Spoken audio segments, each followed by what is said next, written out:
Hello everyone, आप सभी का स्वागत है आपके अपने यूट्यूब चैनल में। तो आज हम डिस्कस करने वाले हैं परसेंटेज का टॉपिक और ये पार्ट 1 होगा, जिसमें हम सारे क्वेश्चंस जो है आपके एग्जाम में आए हुए सारे क्वेश्चन डिस्कस करने वाले हैं, जिसमें आपकी प्रैक्टिस के साथ में सारे रिवीजन भी होगा। जितने भी टाइप के क्वेश्चन बन सकते हैं सारा टाइप हम करने वाले हैं। तो परसेंटेज का आज पार्ट 1 है, इसके आगे हम पार्ट 2 भी करेंगे। जितने भी पार्ट की जरूरत पड़ेगी उतने पार्ट हम कर लेके आएंगे, ताकि आपका अच्छे से पूरा पूरा परसेंटेज का रिवीजन हो जाए। अगर हम परसेंटेज की बात करें तो परसेंटेज आपका आपका एग्जाम, पटवारी एग्जाम, वनरक्षा और एसएससी एग्जाम्स के लिए मोस्ट इंपॉर्टेंट टॉपिक है। तो अभी तक जितने लोगों ने चैनल को सब्सक्राइब नहीं किया है तो वो चैनल को सब्सक्राइब कर लेंगे और साथ में घंटी के बेल आइकन को दबा देना है, ताकि आपको ऐसे ही क्लासेस आपको मिल सके। चलिए शुरू करते हैं आज की क्लास। तो शुरू करने से पहले अभी तक जितने लोगों ने टेलीग्राम ग्रुप ज्वाइन नहीं किया है तो वो ज्वाइन कर लेंगे, और वहां पर आपके जो भी मैथ्स के डाउट होते हैं, रीजनिंग के डाउट होते हैं, आप वहां पर पूछ सकते हैं। चलिए शुरू करते हैं। तो सबसे पहले हमें देखना है कि भाई मैंने इसके पहले भी एक कैलकुलेशन वाली वीडियो बनाई थी, जिसमें मैंने इन परसेंटेज और परसेंटेज का अच्छे से यूज़ बताया है। उसके पहले भी मैंने एक वीडियो ली थी जिसमें percentage value fraction to percentage conversion और परसेंटेज टू फ्रैक्शन कन्वर्जन अच्छे से समझाया है। तो जितने लोगों ने वो वीडियो नहीं देखी है तो सबसे पहले क्या करेंगे, वो वीडियो देख लेंगे, है ना। उसके बाद क्या, इस वीडियो को देखेंगे तो आपको ज़्यादा चीज़ें समझ में आएगी और ज़्यादा अच्छे से बेहतर तरीके से समझ में आएगी। और जितने लोग वीडियो देख रहे हैं तो आपको ये करना है कि आपको एकदम वीडियो सुनना नहीं है, आपको पेन और पेपर लेकर बैठना है। हर क्वेश्चन आने के बाद क्वेश्चन को आपको खुद सॉल्व करना है और उसके बाद ही मेरा एक्सप्लेनेशन देखना है, जिससे कि आपको क्या हो, ज़्यादा से ज़्यादा फायदा हो सके। चलिए, तो बेसिक चीज़ें हैं जो हम थोड़ा सा डिस्कस कर लेते हैं।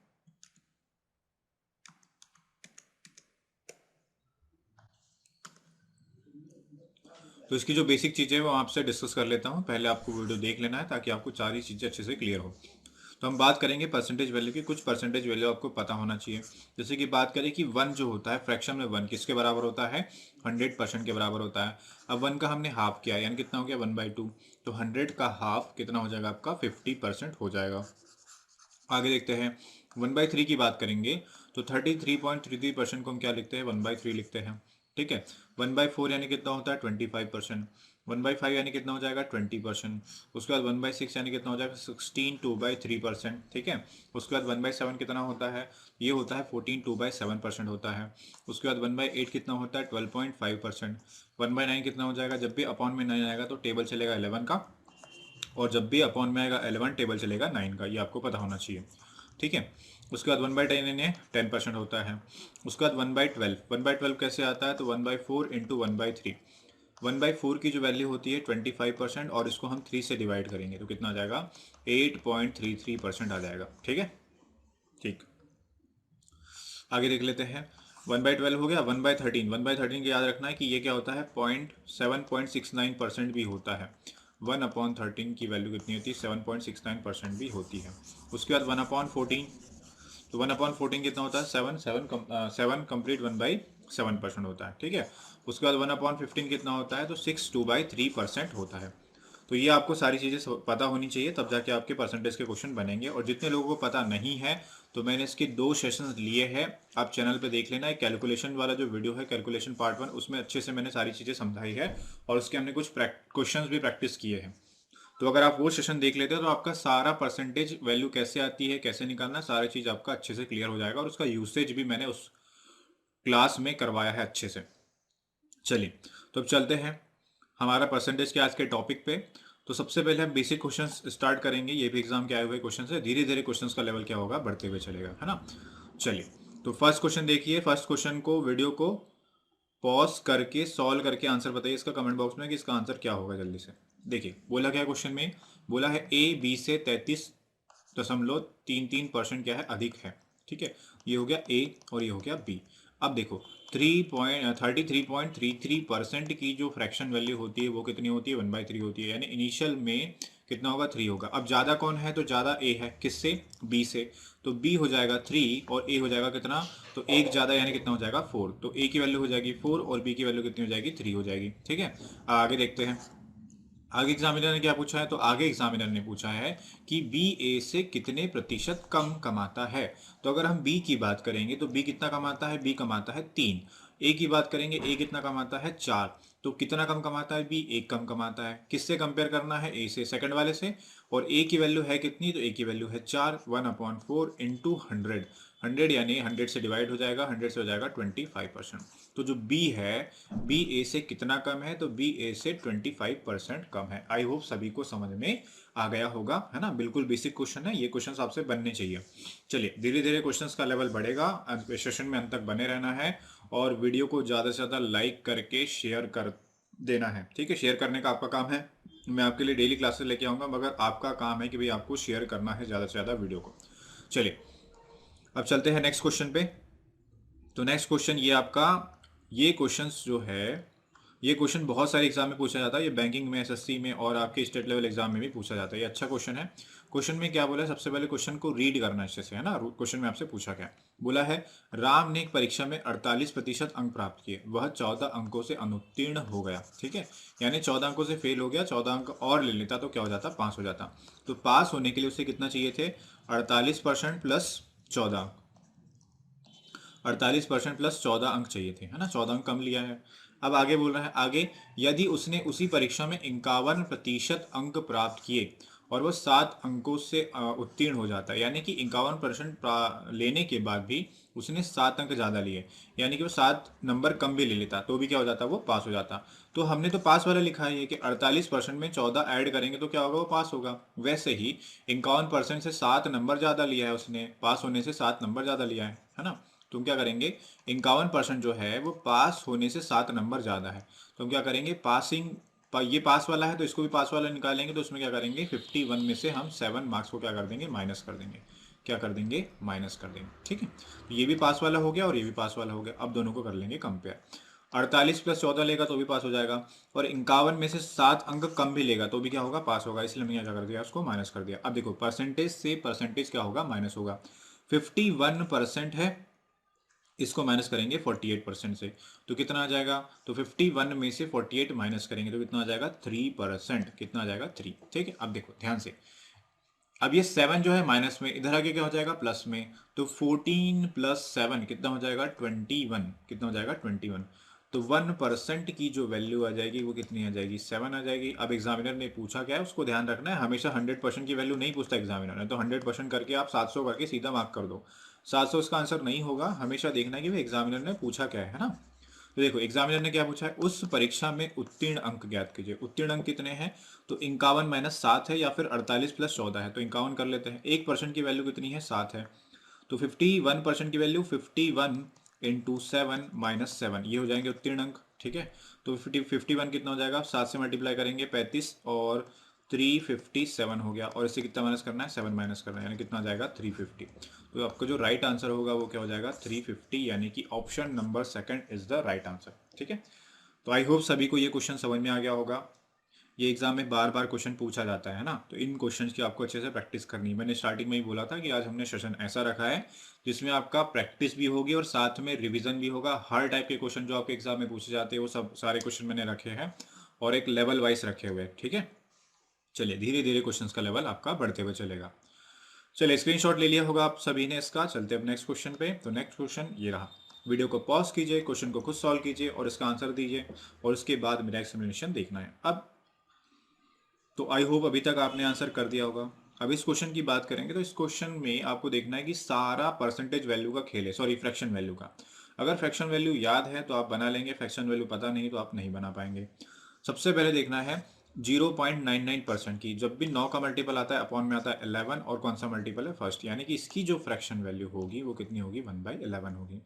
8.33, 8.33 यानी कितना हो जाएगा, 1/12। कितना होगा, 1/12 होगा। अब ये होता है 7.7, तो ये मैंने बताया था 7.69%। इसकी जो फ्रैक्शन वैल्यू होती है 1/13 होती है। क्या होती है, 1/13। तो देखो ध्यान से, एक मेथड बताऊंगा इनिशियल और फाइनल वाला, है ना। अब देखो इनिशियल में वैल्यू कितनी थी, 11। अब वृद्धि हो रही कि कमी हो रही, देख लो। अगर वृद्धि होती है तो हम 11 में 1 को जोड़ देंगे, अगर कमी होती है तो हम 11 में 1 को घटा देंगे। तो अगर हम बात करें 0.99%, 8.33% और 7.11%, सब में क्या हुई है, वृद्धि, मतलब आपको जोड़ना है इनिशियल में, ठीक है।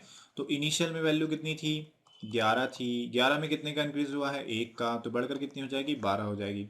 दूसरे वाले पे देखो, ये भी वृद्धि हुई है। इनिशियल में कितना था, 12 था, इसमें कितने की वृद्धि हुई है, 1 की, यानी बढ़कर कितना हो जाएगा, 13। इसमें भी वृद्धि हुई है, इनिशियल में कितना था, 13, 1 की वृद्धि हुई है, कितना हो जाएगा, 14 हो जाएगा, ठीक है। यहाँ से जो कट रहा है काट दो। देखो 12 से 12 कट गया, 13 से 13 कट गया, और कुछ कटता है क्या? नहीं कटता है। तो इनिशियल वैल्यू कितनी आ गई है? 11। फाइनल वैल्यू कितनी आ गई है? 14 आ गई है ना। तो देखो इनिशियल 11 थी, बाद में कितनी हो गई है? 14 हो गई है। और बोल रहा क्या रहा है एग्जामिनर कि साइकिल की कीमत में वृद्धि करने के बाद फाइनल कितनी हो जाती है? तो फाइनल 1274 हो जाती है। तो क्या पूछ रहा है? शुरुआत में साइकिल का मूल्य क्या था? तो शुरुआत में हमें रेशो मिल गया, बाद में मूल्य कितना हो गया? 14, शुरुआत में कितना था? 11। तो 14 की वैल्यू आपको दिया है कितनी है? 1274, और आपको 11 की वैल्यू निकालनी है। तो 14 से डिवाइड कर लो, ये हो जाएगा 9 बार 126, और 14 कम 14, 91 आ जाएगा। एक रेशियो की वैल्यू कितनी होगी? 91। 11 रेशियो की वैल्यू कितनी हो जाएगी? 91 इंटू 11 कितना हो जाएगा? 1 9 और 1 10। ठीक है, एक हो गया, 9 और 1 10 हो गया, और कितना हो जाएगा? 10 हो जाएगा। तो इसका जो राइट आंसर होगा वो कितना होगा? 1001। तो शुरुआत में साइकिल का मूल्य क्या था? 1001 था। इतनी वृद्धि करने के बाद कितना हो गया है? तो 1274 हो गया है। ठीक है, क्लियर हो गया सभी को? चलिए अब हम नेक्स्ट क्वेश्चन पे, जिनको समझ में नहीं आया होगा रिवाइंड करके वो देख सकते हैं। ठीक है, दूसरा मेथड भी बता देता हूँ। दूसरा मेथड भी सेम ही है। दूसरा मेथड क्या है? ये इनिशियल हो गया। अब देखो ये कितना था? 1/11। ये कितना था आपका? 1/12 था। ये कितना था आपका? 1/13। तो 11 पर 1 का इंक्रीज कितना हो जाएगा? 12। 12 पर 1 का इंक्रीज कितना हो जाएगा? 13। और 13 पर 1 का इंक्रीज कितना हो जाएगा? 14। और इसकी जो वैल्यू थी वो कितनी थी? 1274 थी। कितनी थी? 1274। अब देखो 13 से 13 कैंसिल हो गया, 12 से 12 कैंसिल हो गया, 14 से कटेगा ये कितने बार? तो 9 बार और 1 बार, है ना। इनिशियल वैल्यू निकालनी थी, तो इनिशियल वैल्यू कितनी हो जाएगी? 91 इंटू ये वाला 11 आ जाएगा।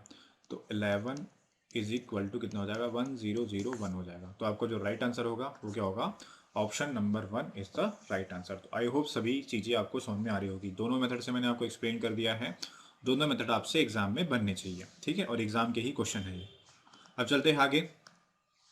आगे की बात करेंगे तो आगे है आपका, एक वस्तु की प्रति इकाई कीमत 4% घट जाती है और खपत में 8% घट जाती है, तो पूछता है खर्च में कितनी की कमी आएगी। तो इस टाइप का क्वेश्चन बनता है जिसमें किसी को इंक्रीज करता है, दूसरे को भी इंक्रीज करता है, पहले वाले को इंक्रीज करता है, दूसरे को डिक्रीज करता है, पहले वाले को भी डिक्रीज करता है, दूसरे को भी डिक्रीज करता है, पहले को डिक्रीज करता है, दूसरे को इंक्रीज करता है। तो ये 4 टाइप के को बनता है। हमेशा याद रखना है कि जब भी इंक्रीज होगा तो प्लस प्लस होगा, जो डिक्रीज होगा वो माइनस हो जाएगा, और दोनों डिक्रीज हो गए दोनों माइनस हो जाएंगे, और पहला डिक्रीज होगा तो पहला माइनस, दूसरा क्या हो जाएगा? प्लस। ठीक है, ये आपको ध्यान रखना है। अब इसमें क्या करना है, जब भी दो होते हैं वेरिएबल, तो ए plus B plus A into B upon 100 वाला करना है। जब भी आपकी परसेंटेज वैल्यू क्या हो? 10 से कम हो, जैसे 4%, 6%, 8% हो, तो इसी से इजीली बनेगा, नहीं तो वरना कैलकुलेशन बहुत कैलकुलेटिव हो जाएगा क्वेश्चन। ठीक है, बाकी देखो मेथड तो बहुत सारे होते हैं, मैं भी 3 मेथड से करता हूँ, बट क्या होता है कि मुझे आपको वो बेस्ट मेथड बताना है इस क्वेश्चन में जो आपका टाइम कम से कम ले, है ना। तो यही मेथड इसमें कम से कम टाइम लेगा, क्योंकि इसमें कैलकुलेशन कम से कम होगी। अब देखो घट रहा है मतलब माइनस लेना है, तो क्या? -4। ये भी क्या हो रहा है? घट रहा है, तो क्या हो जाएगा? -8। बी की वैल्यू क्या हो जाएगी? माइनस प्लस ए की वैल्यू -4 और बी की वैल्यू -8 अपॉन कितना हो जाएगा? 100। ये कितना हो जाएगा? तो -12 हो जाएगा। अब ये माइनस माइनस क्या हो जाएगा? प्लस प्लस कितना हो जाएगा? 0.32 हो गया। अब इसमें से घटा देंगे तो कितना आ जाएगा? तो आ जाएगा -11.68%। क्या आ जाएगा? -11.68%। अगर आंसर प्लस में आता मतलब इंक्रीज हो रहा है, आंसर किस में आ रहा है? माइनस में, मतलब क्या हो रहा है? डिक्रीज हो रहा है। कितने का डिक्रीज हो रहा है? तो वो हो रहा है 11.68% का क्या हो रहा है? डिक्रीज हो रहा है। तो आगे बात सबको समझ में?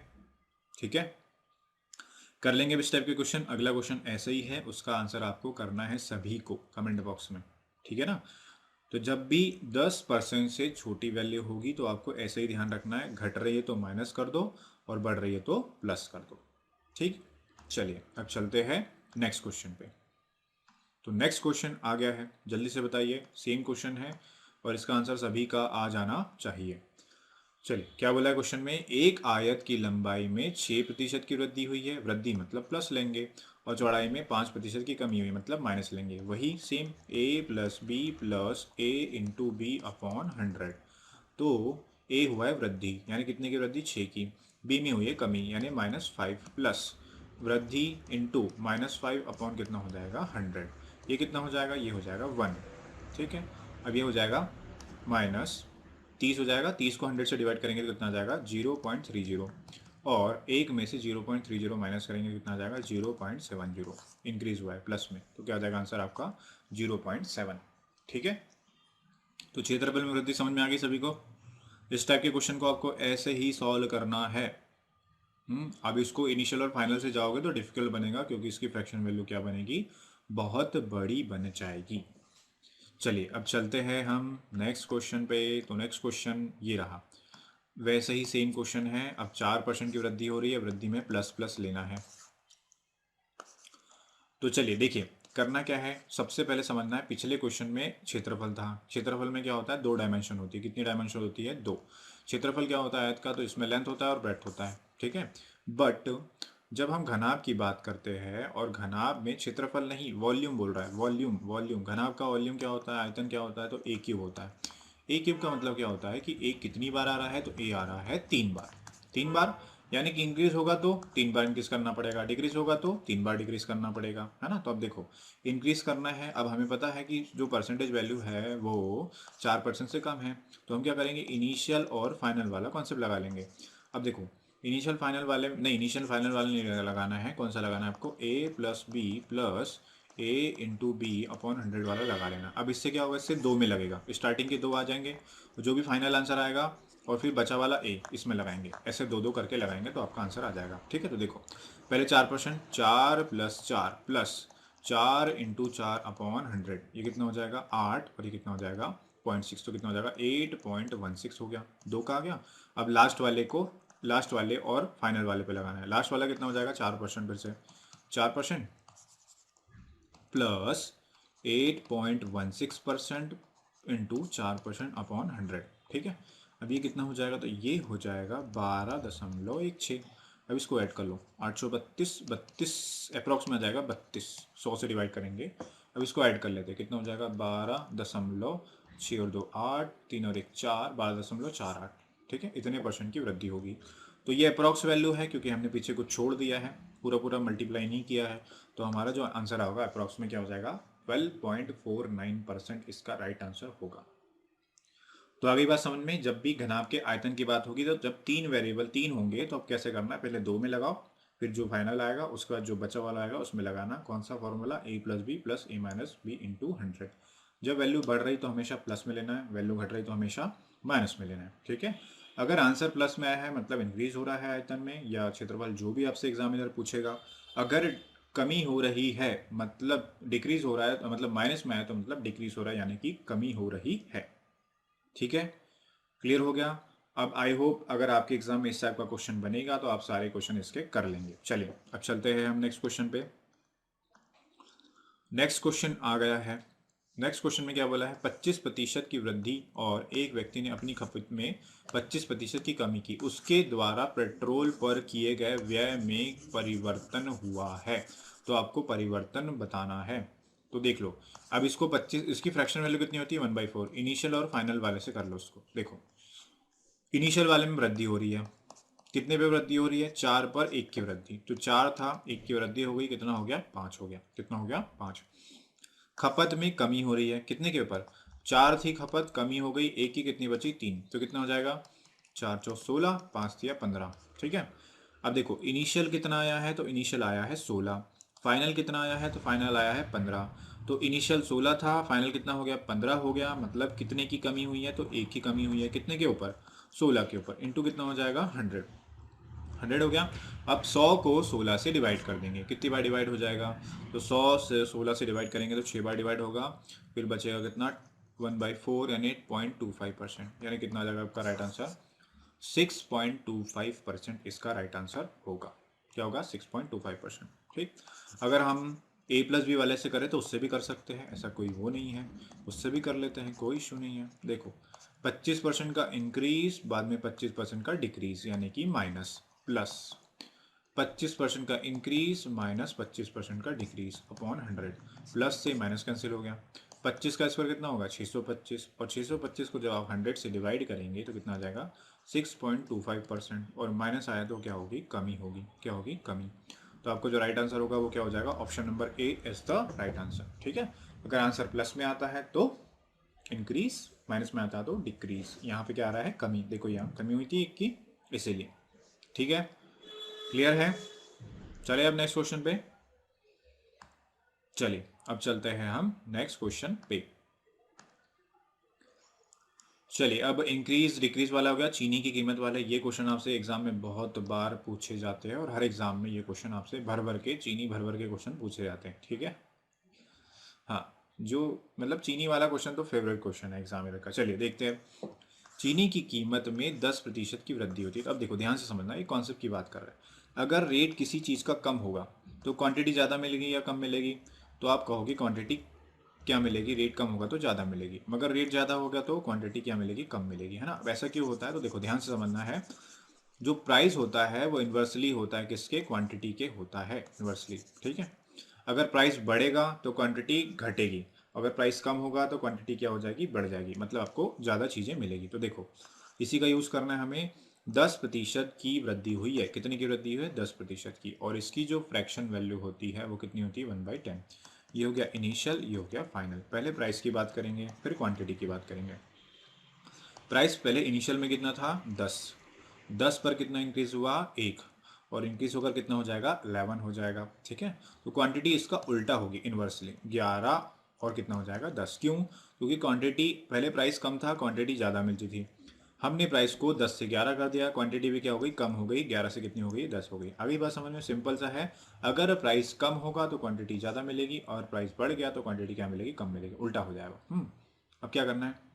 तो बोल रहा है कि चीनी की कीमत में कितने प्रतिशत की कमी करना चाहिए जिससे कि उसका जो है खर्च जो है सेम रहे। तो देखो पहले कितनी मिलती थी चीनी, 10, अब कितनी लेना पड़ेगा, सॉरी पहले मिलती थी 11, अब कितनी लेना पड़ेगा, 10। यानी कितना कम करना पड़ेगा, 1 कम करना पड़ेगा। किसके ऊपर, इनिशियल के ऊपर, क्वांटिटी को कम करना है। 1/11 इंटू 100, और 1/11 यानी 9 का टेबल चलेगा, 9.09% इसका क्या होगा, राइट आंसर होगा। तो इतना ही सिंपल क्वेश्चन है, ठीक है। ऐसा समझ में नहीं आया होगा तो जल्द समझ लेना। जब भी वृद्धि होती है तो 10 प्लस 100 प्लस माइनस अपॉन 10, ठीक है। वृद्धि हुई तो प्लस, कमी हुई तो माइनस, ठीक है। तो 10 अपॉन वृद्धि हुई है 110 बटे कितना हो जाएगा, 100। जीरो से जीरो कैंसिल हो जाएगा, 100 बटे कितना हो जाएगा, 11, यानी 9.09% क्या करना पड़ेगा, क्वांटिटी को कम करना पड़ेगा। क्योंकि प्राइस बढ़ रहा है तो क्वांटिटी क्या करनी पड़ेगी, कम करनी पड़ेगी। तो यहाँ देखो क्वांटिटी हमने कम करी थी कितनी, 1, कितने के ऊपर, इनिशियल पर, 11 के ऊपर, ठीक है। तो दोनों तरीके से आप क्वेश्चंस को कर सकते हैं, ठीक है। चलिए भाई अब नेक्स्ट क्वेश्चन पे आते हैं। नेक्स्ट क्वेश्चन आ गया है, एक आयत की लंबाई में 20% की वृद्धि की जाती है और इसकी चौड़ाई में कितने प्रतिशत परिवर्तन हुआ जिससे कि इसका क्षेत्रफल क्या हो जाए, 10% बढ़ जाए। अब देखो वही सेम क्वेश्चन है, बस थोड़ा सा पैटर्न चेंज हो गया है। अब ध्यान रखना, एरिया क्या होता है, तो एरिया होता है लंबाई गुणा चौड़ाई। अगर हमें इसमें चौड़ाई निकालना है तो किससे डिवाइड करना पड़ेगा, लंबाई से डिवाइड कर देंगे। तो अगर एरिया को हम लंबाई से डिवाइड कर दी तो क्या मिलेगी, हमें चौड़ाई मिलेगी, ठीक है। यही बोला है। तो देखो हमें दिया क्या है, हमें क्वेश्चन में दिया है एक तो लंबाई दिया है और एरिया दिया है। तो अगर एरिया में से मैं लंबाई को डिवाइड कर दूं, यानी लेंथ इंटू ब्रेड्थ में से लंबाई को डिवाइड कर दूं, क्या बचेगी, ब्रेड्थ बचेगी, बचेगी। बस इसी का हमें क्या करना है, इस क्वेश्चन में यूज करना है। अब देखो ध्यान से, सबसे पहले एरिया लिख लेते हैं। एरिया कितना बड़ा है, 10%। 10 था, 10% यानी कि 1/10। इनिशियल में कितना था, 10, बढ़कर कितना हो गया, 11। तो एरिया था पहले 10, फिर कितना हो गया, 11 हो गया। ये तो हो गया एरिया की बात। अब देखते हैं लंबाई की। लंबाई में क्या हुआ है, तो लंबाई में 20% की वृद्धि हुई है। 20% यानी कितना होता है, 1/5। यानी 5 था, एक बढ़ गया, कितना हो गया, 6 हो गया। कितना हो गया, 6। आगे चेक कर लेते हैं हम। अब आगे आगे चेक कर लेंगे। आगे क्या बोला है, आगे बोला है कि चौड़ाई में कितना प्रतिशत परिवर्तन हुआ, तो आपको बताना है। भाई चौड़ाई निकाल लो। अगर एरिया में से यानी लेंथ इंटू ब्रेथ में से लेंथ को डिवाइड करेंगे, क्या बचेगा, ब्रेथ बचेगी, तो वही कर लेते डिवाइड। डिवाइड कर दिया, ये कटेगा 2 बार, 2 बार कट गया, और ये कितना हो जाएगा, 11/6। इस 6 का मल्टीप्लाई इसमें हो जाएगा, तो कितना हो जाएगा, ये 12/11। ये किसका रेशो होगा, ब्रेड का। किसका होगा, ब्रेड का होगा। तो ब्रेड का रेशो इनिशियल में कितना था, 12 था, बाद में कितना हो गया, 11 हो गया, ठीक है। तो अब कमी हुई है कि इंक्रीज हुई है, तो कमी तो हुई है भाई, पहले 12 था इनिशियल में, बाद में घटकर कितना हो गया, 11 हो गया। कितने की कमी हुई है, तो आप कहोगे 1 की कमी हुई है। 1 की कमी कितने पर होगी, तो हमेशा इनिशियल पर होती है। इनिशियल कितना है, 12। तो 12 इंटू कितना हो जाएगा 100, और जब भी 1/12 की बात करेंगे तो स्टार्टिंग में ही बताया था इसकी जो परसेंटेज वैल्यू होती है वो कितनी होती है 8.33%। पर इंक्रीज हुआ है कि डिक्रीज हुआ है, तो आप कहेंगे डिक्रीज हुआ है। क्यों? क्योंकि शुरुआत में 12 थी, घटकर कितना रह गया 11, यानी डिक्रीज, यानी कि option number 1 is the right answer.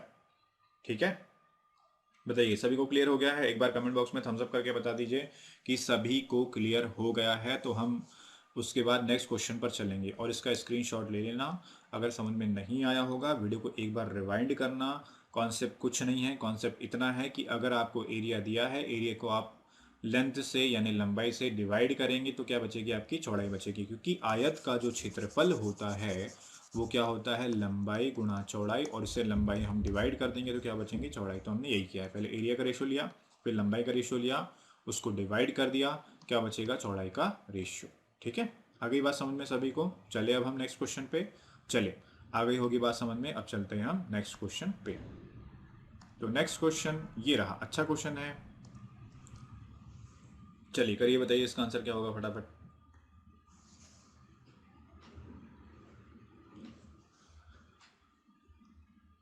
चलिए आई होप आपने आंसर कर दिया होगा। अब देखते हैं इस क्वेश्चन को हमें कैसे सॉल्व करना है ना, ध्यान से समझना है, और वीडियो को शेयर भी करना है भी सभी को, है ना। जितना ज़्यादा शेयर करेंगे उतनी ज़्यादा मैं क्लासेस आपके लिए कंटिन्यू रखूँगा। अब देखते हैं आगे क्वेश्चन में क्या बोला है। एक लंबवृत्तीय बेलन के आधार की त्रिज्या कितने प्रतिशत 10% बढ़ा दी जाती है और ऊंचाई को 20% कम कर दिया जाता है, तो प्रतिशत वृद्धि में कमी ज्ञात कीजिए। पहला वाला बताना है कि आधार का क्षेत्रफल, और दूसरा वाला बताना है लंबवृत्तीय बेलन का आयतन। अब जो बेलन होता है, आपने देखा है कि बेलन कैसे होता है, ये होता है बेलन, यानी कि आपका सिलेंडर। सिलेंडर के जो बेस में होता है वो क्या होता है आपका सर्कल होता है, और सर्कल का एरिया, सर्कल यानी कि वृत्त, वृत्त का एरिया क्या होता है पाई आर स्क्वायर। क्या होता है पाई आर स्क्वायर। तो पहला क्वेश्चन आपसे यही पूछा है pi r square. Pi r square में क्या चेंज होगा, अब देखो त्रिज्या को 10% बढ़ा रहे हैं, तो इनिशियल और फाइनल। त्रिज्या क्या थी, त्रिज्या है पाई आर स्क्वायर, है ना, क्या है पाई आर स्क्वायर है। अब देखो पाई की वैल्यू तो कांस्टेंट होती है, आर क्या है स्क्वायर है, मतलब हमें स्क्वायर फॉर्म में लेना पड़ेगा। इसकी फ्रैक्शन वैल्यू कितनी 1/10। इनिशियल में कितना था 10, बाद में फाइनल कितनी हो गई 11, मगर त्रिज्या किस में बढ़ रही है स्क्वायर में बढ़ रही है, तो स्क्वायर में बढ़ा लो, हो जाएगा इसका स्क्वायर, इसका भी स्क्वायर। तो देख लो भाई, स्क्वायर करने पर कितना आ जाएगा, ये आ जाएगा 100, फाइनल कितना आ जाएगा 121। तो शुरुआत में 100 थी, 100 था एरिया, बाद में कितना बढ़ गया 121 बढ़ गया है, मतलब कितना परसेंट बढ़ गया है, तो 21% बढ़ गया है। कितना बढ़ गया है 21%। पहला क्वेश्चन तो सॉल्व हो गया। अब आते हैं हम दूसरे क्वेश्चन पे। ठीक है, दूसरा क्वेश्चन क्या बोला है, लंबवृत्तीय बेलन का आयतन। तो आयतन आपको पता होना चाहिए।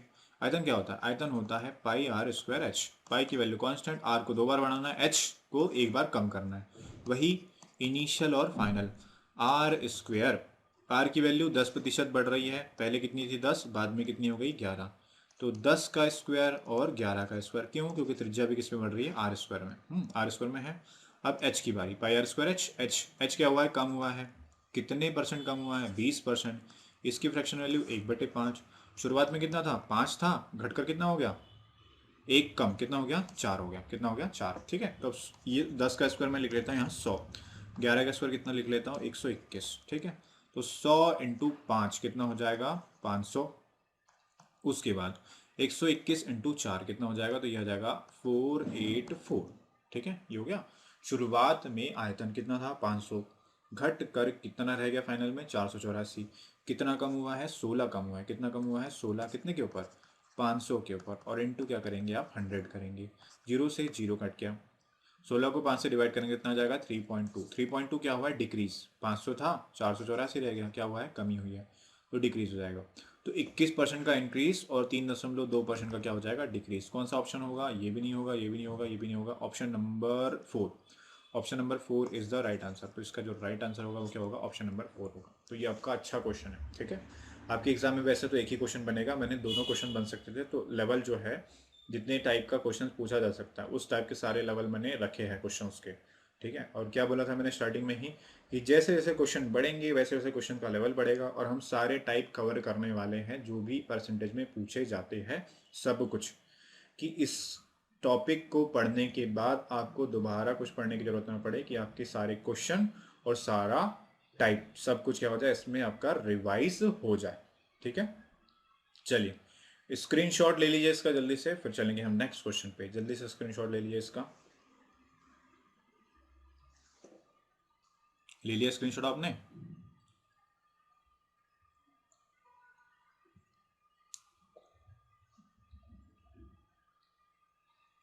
चलिए ले लिया होगा स्क्रीनशॉट, और एक बार रिवाइंड करके देख लेना, हो सकता है कई लोगों के लिए नया क्वेश्चन हो, है ना।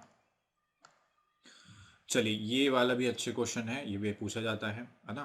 क्या पूछ रहा है कि भाई ताजे अंगूर में वजन के हिसाब से 80% पानी, जबकि सूखे अंगूर में वजन के हिसाब से 20% पानी है। तो बताओ, एक तो फ्रेश अंगूर होगा, एक ड्राई फ्रूट होगा, है ना, फ्रेश और ड्राई। तो अब देखो ध्यान से समझना, ताजे वाले में क्या बोला है, 80% पानी है। जो ये फ्रूट होगा वह अपने आप में कितने परसेंट होगा, तो आप कहेंगे 100% होगा। ये भी कितने परसेंट होगा, 100%। अब फ्रेश वाले में अगर 80% पानी है तो क्या अंगूर में से पानी होता है, तो आप कहेंगे नहीं। क्या होता है उसमें, पल्प होता है, पल्प यानी गूदा बना। 80% अगर पानी है तो 20% क्या होगा, उसमें पल्प होगा। ठीक है, अब ड्राई वाले की बात कर लेते हैं। तो ड्राई वाले में 20% पानी है। कितना परसेंट पानी है, 20%। तो पल्प कितना होगा, 80%। अब मुझे एक चीज़ बताओ, फ्रेश वाले में पानी का परसेंटेज ज़्यादा था, ड्राई वाले में पानी का परसेंटेज कम था, मगर जो पल्प था, पल्प हमेशा कम ज़्यादा होता है क्या, है ना, होता है क्या। अगर हम धूप में खड़ा रखें, ठीक है, धूप में खड़ा रखने से तो आपका वजन कम हो जाएगा क्या, काले जरूर पड़ जाओगे, मगर वजन कम होगा क्या, नहीं होगा, है ना। या फिर आपकी हड्डी का वजन कम होगा क्या, बोन्स का, नहीं होगा। क्यों, तो भाई वो डिपेंड करता है। वैसे ही फ्रूट की बात करते हैं, अगर उसमें पानी का परसेंटेज कम ज़्यादा होता है तो उसका पल्प जो है वो हमेशा कम नहीं होता है। पानी अगर फल सूख रहा है तो पल्प की क्वांटिटी उतनी ही रहेगी, बस पानी का परसेंटेज क्या हो जाता है, उसमें कम हो जाता है। ड्राई वाले में कम रहता है, फ्रेश वाले में ज़्यादा रहता है। आगे बात समझ में। तो अब हमें जब भी इस टाइप का क्वेश्चन पूछेगा, आपको देखना है कि कौन सी वैल्यू चेंज नहीं होती है। तो आपको पता है फ्रूट में क्या चेंज नहीं होगा, पल्प चेंज नहीं होगा, सिंपल है। अगर पल्प चेंज नहीं होगा तो चाहे कोई भी क्वेश्चन आए, हमेशा पल्प से पल्प का परसेंटेज ही आपको कंपेयर करना है। क्या बोला मैंने, पल्प से पल्प का ही परसेंटेज आपको कंपेयर करना है। अब देखते आगे। 40 किलो क्या है, 40 किलो ताजे अंगूर उपलब्ध है, उसमें सूखे अंगूर का वजन हमें बताना है। तो आप क्या करोगे, पल्प से पल्प को ही कंपेयर करना है। तो फ्रेश वाले में 40 किलो, और 40 किलो में पल्प कितना परसेंट है, 20%। ठीक है, पल्प कम नहीं हो जाएगा, है ना। सूखे अंगूर में पल्प उतना ही होगा। ड्राई में पल्प कितना है, ड्राई का वजन कितना है नहीं मालूम, वो तो निकालना है। मगर ड्राई में हमें पता है पल्प कितना परसेंट है, 80%। तो 80%, ठीक है। तो 40 किलो का 20% किसके बराबर होगा, तो वो सूखे अंगूर के 80% के बराबर होगा। 20 से घटेगा ये 4 बार, 4 से घटेगा ये 10 बार। तो ड्राई फ्रूट कितने किलो हो जाएगा, तो वो हो जाएगा 10 किलो। कितने किलो हो जाएगा, 10 किलो हो जाएगा। ठीक है, अगली बात समझ में। अगला क्वेश्चन भी ऐसा ही है, आपको बिल्कुल ऐसे ही करना है उस क्वेश्चन को भी। सारी चीज़ें मैं डिटेल में भी एक्सप्लेन करते हुए चल रहा हूँ। क्लासेस आपको कैसी लग रही है, आप लोग बताते नहीं हैं। वीडियो एंड होने के बाद सभी को बताना है कि आपको क्लासेस हेल्पफुल हो रही है नहीं हो रही है, सारी चीज़ें आपको बतानी है भाई, है ना। चलिए अब चलते हैं हम नेक्स्ट क्वेश्चन पे। नेक्स्ट भी ऐसा ही क्वेश्चन है, जल्दी से बताइए इसका आंसर क्या होगा, फटाफट देखते हैं कौन करेगा सबसे पहले इसका आंसर। जल्दी से बताइए भाई इसका आंसर क्या होगा, फटाफट।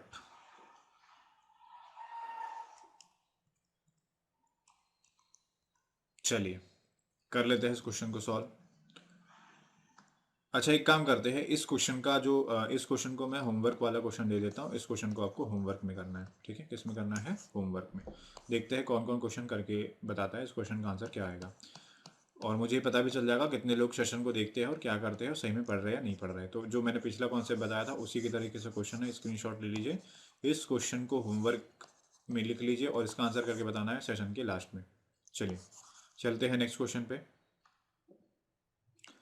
तो नेक्स्ट क्वेश्चन आ गया है, अब देखो ध्यान से इस क्वेश्चन को कैसे करेंगे। ये क्वेश्चन होता है इलेक्शन पर बेस्ड क्वेश्चन होता है। इलेक्शन पर बेस्ड क्वेश्चन क्या होते हैं, हमेशा ध्यान रखना कि 100% वोट होते हैं। पहला वो होता है जिसमें कुछ लोगों ने वोट ही नहीं डाले, ठीक है, कि मान लो 100% से 10% या 20% लोगों ने वोट ही नहीं डाले। दूसरा क्या होता है जिसमें वोट डाले तो गए, मगर बैलेट पेपर क्या कर दिया, खाली, यानी इनवैलिड वोट होता है। जब भी वैलिड वोट की बात करेंगे, पहले तो जितने लोगों ने वोट डाला वो, और जिसमें जिसमें से इनवैलिड वोट है वो माइनस करके जो बचेंगे वो क्या बचेंगे, वैलिड वोट बचेंगे, है ना। टोटल टोटल में से जितने लोगों ने डिड नॉट कास्ट जो है जितने लोगों ने नहीं डाला वो माइनस करेंगे, उसके बाद क्या करेंगे, डिड नॉट कास्ट के बाद में इनवैलिड वोट क्या करेंगे, माइनस करेंगे। अब देखो टोटल वोट का परसेंटेज होगा वो कितना होगा, तो वो 100% होगा। कितना होगा, 100%। अब क्या बोला है, 10% मतदाताओं ने अपने वोट नहीं डाला, तो इसमें से 10% ने तो वोट ही नहीं डाले, बचे कितने, 90%। कितने बचे, 90%। आगे देखते हैं, 60 मतदाताओं ने मतपत्र खाली डाले, यानी बैलेट पेपर खाली डाल दिए, तो 60 भी माइनस करना पड़ेगा। तो ये 90% में 60 इनवैलिड वोट है, 60 क्या करेंगे, माइनस करेंगे तो क्या आ जाएंगे, सारे वैलिड वोट आ जाएंगे। ठीक है, वैलिड वोट आएंगे। और जो भी हार जीत होती है वो इनवैलिड वोट से नहीं होती है, हार जीत किससे होती है, वो होगी आपके वैलिड वोट से होगी। किससे होगी, वैलिड वोट से।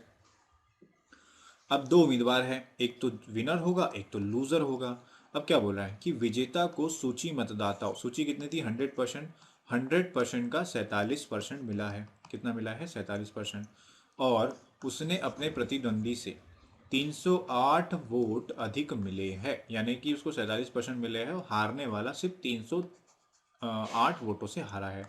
यानी कि हारने वाले ने 308 वोट क्या लिया है, कम लिया है। यही बोल रहा है एग्जामिनर, तो 308 वोट क्या कर देंगे, तो 47 में से अगर हम 308 वोट कम कर दें 47% में, तो ये किसको मिले होंगे, ये मिले होंगे लूजर को। किसको मिले होंगे, तो ये मिले होंगे लूजर को। अभी बात समझ में। अब इन दोनों का जो सम होगा वो क्या होंगे, वैलिड वोट होंगे कि नहीं होंगे, कि भाई हार जीत जो होती है वो किससे होगी, वैलिड वोट से। तो जीतने वाले और हारने वाले दोनों को जितने मिले होंगे वो क्या मिले होंगे, वैलिड वोट मिले होंगे। यानी हमेशा जो काउंटिंग होती है, हार जीत होती है, इनवैलिड से होती है क्या, बिल्कुल नहीं। किससे होती है, वैलिड से। और हमारे पास वैलिड वोट है कितने, 90% माइनस 60, ये हो गया वैलिड वोट। 90% माइनस 60।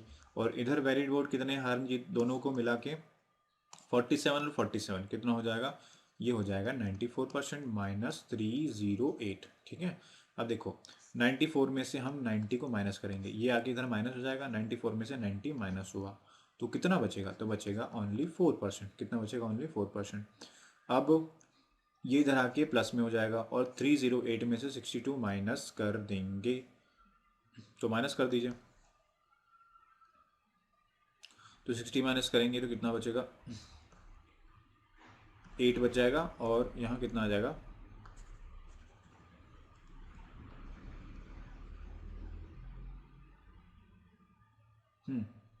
तो ये प्लस में हो जाएगा।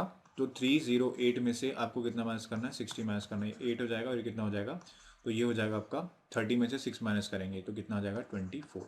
तो कितना हो जाएगा, 248 हो गया। अब 1% की वैल्यू निकाल लो, 4 से डिवाइड कर देंगे, 4 से कटेगा 6 बार और 2 कटेगा 1 बार। 1% की वैल्यू कितनी आ गई, 62। यहाँ लिख लेते हैं 1% इज इक्वल टू 62 आ गया है। अब आपसे एग्जामिनर क्या पूछ रहा है कि सूची मतदाताओं की संख्या।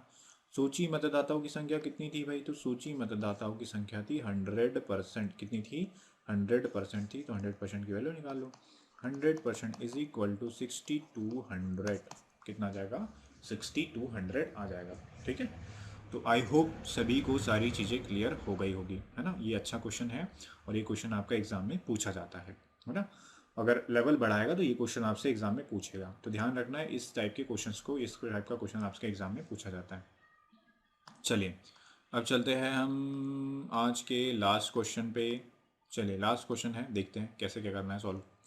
बोला क्या है, ध्यान से समझना क्वेश्चन को। 80 किलोमीटर प्रति घंटे की यात्रा से करने वाली एक बस 60 किलोमीटर प्रति घंटे की गति से यात्रा करने वाले की तुलना में एक निश्चित दूरी तय करने के लिए 40% अधिक डीजल का उपयोग करती है। यदि बस 60 किलोमीटर प्रति घंटे की रफ्तार से 1 लीटर डीजल पर कितने चलती है, 22.44 किलोमीटर चलती यात्रा करती है, तो 80 किलोमीटर प्रति घंटे की गति से 10 लीटर कितनी दूरी तय करेगी। सबसे पहले हम देखेंगे कि 1 लीटर में 80 किलोमीटर कितने घंटे में चलेगी, है ना। तो देखो 80 किलोमीटर में क्या बोल रहा है, एक तो 80 किलोमीटर प्रति घंटा और दूसरा 60 किलोमीटर प्रति घंटा। बोल रहा है कि जो 80 किलोमीटर प्रति घंटे की यात्रा से कर रही है वो उससे कितना परसेंट डीजल ज़्यादा लगता है, तो 40% डीजल ज़्यादा लगता है ना। तो 60 वाले में 100% डीजल लगता होगा, 80% वाले में 40% ज़्यादा है डीजल, कितना लगेगा, 140%। तो इसकी जो क्वांटिटी है खपत की वो कितना हो जाएगा, 7:5। 7:5 होगा। अब देखो जो डीजल ज़्यादा लेगा वो क्वांटिटी में कम चलेगा, सिंपल सी बात है। और जो डीजल कम कम लेगा, वो क्वांटिटी में ज़्यादा चलेगा। सीधी सीधी सी बात है। अगर हम कंपेयर करें तो डीजल का रेशो ये आ गया, तो इनकी जो किलोमीटर का रेशो, किलोमीटर का रेशो इसका उल्टा हो जाएगा, कितना हो जाएगा 5:7। ठीक है, अब देखो ध्यान से, यहाँ तक तो हो गया है। किलोमीटर का रेशो आ गया है 40%। 60% की रफ्तार से 1 लीटर में कितना, 22.4 किलोमीटर, यानी कि 7 रेशो में एक। 7 की वैल्यू कितनी हो गई है, 7 की वैल्यू 22.4। एक की वैल्यू निकालो, एक की वैल्यू 7 एक के 7 दूनी 14, 3.2 हो गई है। तो 5 की वैल्यू निकाल लो, तो 5 की वैल्यू कितनी हो जाएगी, तो 5 की वैल्यू हो जाएगी 5 × 3.2। 3.2 हो गया। 3.2 मतलब कितना होगा, 5×3 = 15, 5×2 = 10, यानी 16। 16 हो गया। 1 किलोमीटर, 1 लीटर में कितने किलोमीटर चलेगी, 80 वाली गाड़ी, 80 वाली गाड़ी चलेगी कितनी, 80 किलोमीटर, किलोमीटर वाली गाड़ी कितनी चलेगी, 16 किलोमीटर, है ना, 1 लीटर पेट्रोल में। अब कितने लीटर पेट्रोल बोल रहा है, 10 लीटर पेट्रोल में कितनी दूरी यात्रा तय करेगी। तो भाई अगर 1 लीटर में 16 किलोमीटर चलती है, तो 10 लीटर में कितनी चलेगी, 160 किलोमीटर चलेगी। कितनी चलेगी, 160। यानी कि जो आपका राइट आंसर होगा वो क्या हो जाएगा, ऑप्शन नंबर 4। क्या हो जाएगा, राइट आंसर इसका क्या हो जाएगा, ऑप्शन नंबर 4 इसका राइट आंसर होगा। ठीक है, तो सारी चीज़ें आज की समझ में आ गई होगी। आज के क्वेश्चंस का लेवल आपको अच्छा लगा होगा, है ना। वीडियो कैसा लगा है कमेंट बॉक्स में लिखना जरूर, और साथ में जो होमवर्क वाला क्वेश्चन है वो आपको आंसर जरूर करना है भाई। ठीक है, तो thank you so much guys. और आपको क्या करना है, आगे भी क्लासेस के लिए ज़्यादा से ज़्यादा चैनल को, सॉरी, वीडियो सेशन को शेयर करना है। और जो भी आपकी रिक्वेस्ट होती है वो आपको कमेंट बॉक्स में लिखनी है, और आपको ज़रूर ज़रूर बताना कि भाई सेशन आपको कैसा लग रहा है, कि मैं जो एफर्ट्स कर रहा हूँ आपके काम आ रहे हैं नहीं आ रहे हैं, है ना, ये सारी चीज़ें। और होमवर्क वाला क्वेश्चन का आंसर भी देना है बना के, मुझे देखना है कि भाई कितने लोग पढ़ रहे हैं और कितने लोगों को मेरी क्लासेस की हेल्प हो रही है। ठीक है, चलिए, थैंक यू सो मच।